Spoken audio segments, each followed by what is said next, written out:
Edinburgh के ऊपर वो जो एक ज्वालामुखी चट्टान है ना, उस पर खड़ा है एडिनबर्ग कैसल। सोचिए, 900 साल पुराना किला। बाप रे, 900 साल? हाँ, दिन में तो खैर खूब पर्यटक आते हैं, भीड़ रहती है, पर रात होते ही माहौल एकदम अलग, रहस्यमयी सा हो जाता है। कहते हैं कि ये यूरोप के सबसे भूतहा मतलब हॉन्टेड जगहों में से एक है। हाँ, सुना है मैंने भी। तो आज हम ना इसी एडिनबर्ग कैसल की कहानियों और रहस्यों पर बात करेंगे।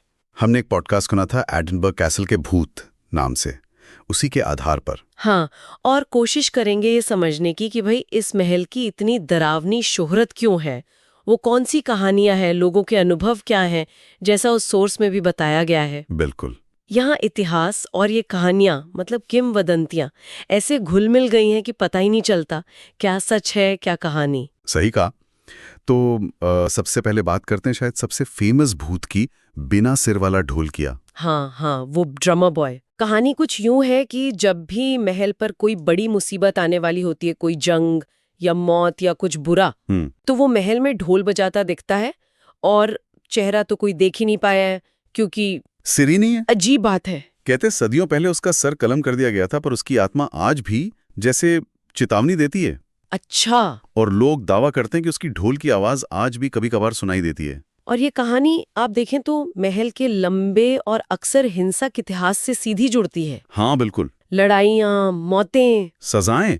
तो ये सिर्फ एक कहानी नहीं रह जाती, ये उस जगह के माहौल का, उसकी पहचान का एक हिस्सा बन गई है। जैसे इतिहास गूंज रहा हो वहाँ। हाँ। जैसे दीवारें बोल रही हूँ। हाँ, कुछ वैसा ही। अच्छा, अगली कहानी भी कम दिलचस्प नहीं है, भूतिया पाइपर की। हाँ, पाइपर वाली भी सुनी है। बहुत पहले की बात है, महल के नीचे कुछ गुप्त सुरंगें मिली, तो एक नौजवान पाइपर को भेजा गया अंदर। पाइपर मतलब बैक पाइप बजाने वाला? हाँ, वही। उसे कहा गया कि वो पाइप बजाता हुआ जाए ताकि ऊपर लोग उसकी आवाज से अंदाजा लगा सके कि वो सुरंग में कहाँ तक गया है। अच्छा, ट्रैक करने के लिए। बिल्कुल।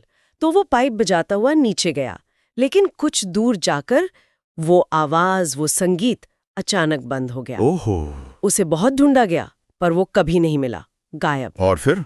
और कहते हैं कि आज भी कभी-कभी जब बिल्कुल शांति हो तो लोगों को जमीन के नीचे से बैकपाइप की हल्की सी धुन सुनाई देती है।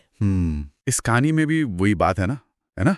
गायब हो जाना और पीछे सिर्फ आवाज का रह जाना। हाँ। ये किस्से सिर्फ किस्से नहीं लगते, ऐसा लगता है जैसे उस जगह के इतिहास से जुड़े हों, उसकी मिट्टी से निकले हों। सही कह रहे हैं। अच्छा, महल का एक और अंधेरा हिस्सा है उसका जेल। हाँ, डंजन्स।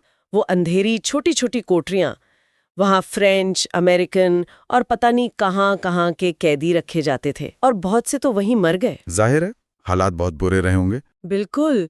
और आज भी जो लोग वहाँ जाते हैं वो कुछ अजीब अनुभव बताते हैं, जैसे अचानक एकदम ठंड लगने लगना, या फिर ऐसी भाषाओं में फुसफुसाहट सुनना जो समझ ना आए। कैसा फुसफुसाहट? हाँ, कोई कहता है उन्हें लगा जैसे कोई परछाई से उन्हें घूर रहा है। और एक अनुभव तो मुझे सबसे डरावना लगा, किसी ने बताया कि तहखाने में उन्हें अपनी गर्दन पर सांस महसूस हुई। अरे बाप रे। और जब वो पलटे तो वहां कोई नहीं था। उफ, ये तो वाकई रोंगटे खड़े करने वाला है। और इन अनुभवों में ना काफी विविधता है। हाँ, अलग अलग तरह की चीजें। उस पॉडकास्ट में एक वैज्ञानिक स्टडी का भी जिक्र था। उसमें करीब 51% लोगों ने जो उस एक्सपेरिमेंट में शामिल थे, कुछ न कुछ अजीब महसूस किया। 50% से ज्यादा? क्या महसूस किया? जैसे तापमान का अचानक गिर जाना, किसी के छूने का एहसास होना, यहाँ तक कि दीवारों में गायब होती हुई आकृतियां देखना। बाप रे। तो सवाल यही उठता है कि क्या ये सब महल के उस भारी इतिहास और उस माहौल का मनोवैज्ञानिक असर है, या वाकई वहां कुछ और है?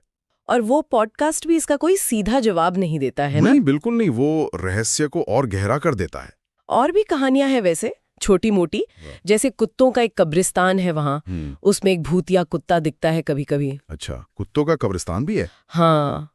और एक काले कपड़ों वाली औरत है जो उन खिड़कियों में दिखती है जो दशकों से खोली ही नहीं गई हैं। ओहो। बंद खिड़कियों में। हाँ। तो मतलब कुल मिलाकर एडिनबर्ग कैसल इतिहास, दुखद घटनाओं और अनगिनत भूतहा कहानियों का एक अजीब सा संगम है। बिल्कुल। तो सवाल यही है कि क्या वाकई महल की दीवारें सदियों पुरानी आत्माओं और उनकी अनकही कहानियों को समेटे हुए हैं? क्या लगता है? देखिए, ये तो साफ है कि इतिहास, लोक कथाएं, लोगों के अपने अनुभव और यहाँ तक कि वो वैज्ञानिक जांच भी, सब मिलकर इस जगह के रहस्य को और बढ़ाते ही हैं। हाँ, ये तो है। महल का ये जो एक रहस्यमयी आकर्षण है वो आज भी बना हुआ है, और शायद यही बात श्रोताओं के लिए सोचने वाली है कि अगर इतिहास की गूंज इतनी ताकतवर हो सकती है कि वो आज भी महसूस हो, तो हमारे आसपास ऐसी और कितनी जगह होंगी जो अपनी अनकही कहानियां सुनाने का इंतजार कर रही होंगी, और हम शायद उन्हें सुनना नजरअंदाज कर देते हैं। बहुत दिलचस्प बात कही आपने, सोचने पर मजबूर करती है।